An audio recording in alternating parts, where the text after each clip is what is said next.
Pernah kebayang nggak kalau jauh di bawah laut yang kita lihat, sebenarnya ada urat nadi teknologi yang menghidupi dunia kita? Nah, hari ini kita bakal bongkar salah satu misi rekayasa paling gila, mengganti kabel listrik bawah laut sepanjang 33 kilometer. Ini bukan proyek biasa, ini adalah ujian ketahanan yang sesungguhnya. Oke, jadi pertanyaannya simpel tapi rumit. Gimana caranya kita ngetes sesuatu yang segede gaban, beratnya lebih dari 1.200 ton, dan mastiin dia siap tempur di dasar laut? Nah, ini dia inti dari tantangan rekayasa yang bakal kita kupas tuntas. Ini dia lokasinya. Peta ini nunjukin rute kabel yang membentang di bawah laut, jadi semacam jembatan penghubung buat titik-titik vital di sebuah jaringan energi lepas pantai. Sebuah jalur kehidupan yang sama sekali nggak kelihatan dari atas. Jadi, kenapa sih satu kabel ini bisa sepenting itu? Di bagian pertama ini, kita bakal lihat perannya sebagai jalur kehidupan yang benar-benar jadi andalan buat seluruh jaringan energi di sana. Coba dibayangin sebuah sistem yang nyambungin 3 area produksi utama di lepas pantai. Nah, kabel yang lagi kita omongin ini, dia itu tulang punggungnya. Jadi, mengganti kabel ini bukan sekedar perbaikan biasa, tapi ini upgrade besar-besaran buat bikin seluruh sistem jadi lebih andal dan kapasitasnya lebih gede. 33 kilometer. Coba kita resapi dulu angkanya. Sejauh itulah satu kabel ini harus terbentang tanpa putus, di bawah tekanan dasar laut yang luar biasa, dan harus berfungsi sempurna setiap detiknya. Skalanya ini bener-bener gokil. Oke, sekarang ayo kita kenalan lebih dekat sama si raksasa ini. Lupain deh kabel charger HP atau kabel TV di rumah. Yang akan kita lihat ini adalah sebuah mahakarya rekayasa yang super kompleks. Lihat deh penampangannya ini, kelihatan rumit kan? Setiap lapisan ini punya tugasnya masing-masing yang super penting. Dari nahan tekanan air yang bisa menghancurkan baja, sampai ngalirin listrik tegangan tinggi dengan aman. Ini perpaduan sempurna antara kekuatan dan presisi. Yuk kita bedah dari dalam keluar. Di intinya banget itu ada konduktor tembaga murni, tugasnya ya buat ngalirin listrik. Terus dibungkus sama lapisan insulasi super canggih biar listriknya nggak bocor. Dan di bagian paling luar ada lilitan kawat baja tebal yang fungsinya kayak baju zirah buat ngelindungin dari apapun ancaman di dasar laut. Sekarang kita ngomongin beratnya ya. Setiap 1 meternya aja beratnya hampir 33 kilogram. Jadi kalau di total sepanjang itu beratnya lebih dari 1.000 ton. Biar kebayang ya, itu lebih berat dari 2 pesawat Airbus A380 yang lagi penuh penumpang. Bener-bener raksasa. Oke, kita punya raksasa seberat 1.000 ton.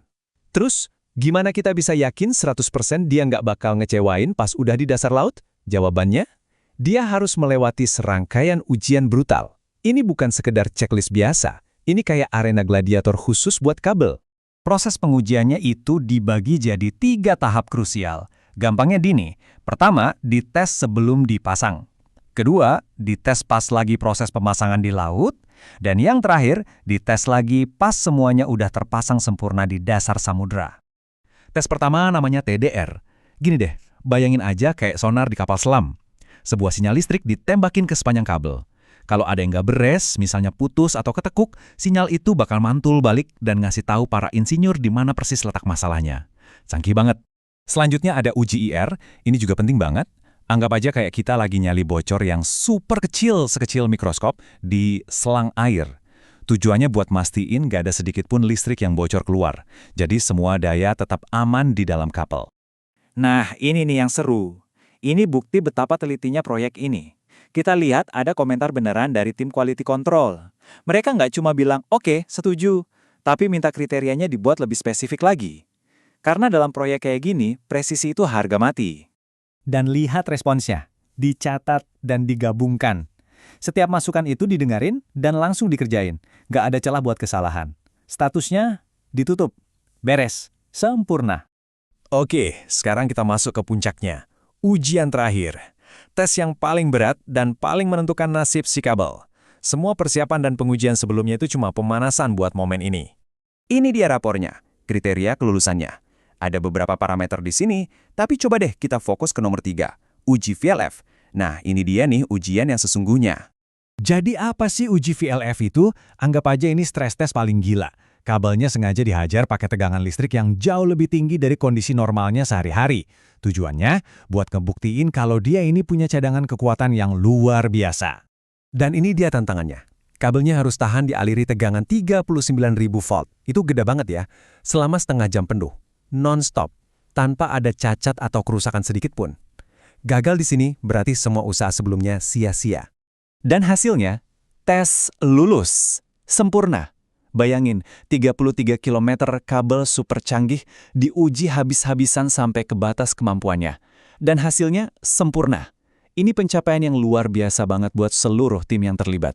Oke, jadi kabelnya lulus semua tes dengan nilai A+. Terus kenapa? Apa sih artinya semua ini buat kita di dunia nyata? Yuk, kita lihat dampaknya. Hasil akhirnya ya ini, kita dapat jalur listrik 33 km yang super andal dan tersertifikasi. Kapasitasnya meningkat, dan yang paling penting, jaringan energi di lepas pantai jadi jauh lebih stabil dan aman. Tapi belum selesai. Sebagai segel terakhir, kabelnya dinyalain selama 48 jam non-stop buat mastiin dia benar-benar siap tempur. Dan pada akhirnya, ya ini tujuannya.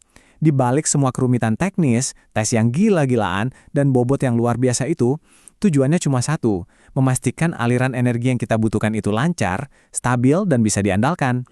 Nah, pas kita selesai bahas cerita ini, coba deh inget-inget. Kabel 33 km ini kan cuma satu dari ribuan urat nadi lain yang tersembunyi di seluruh dunia. Jadi kepikiran kan, ada berapa banyak lagi sih keajaiban rekayasa kayak gini yang diam-diam kerja buat kita semua setiap hari?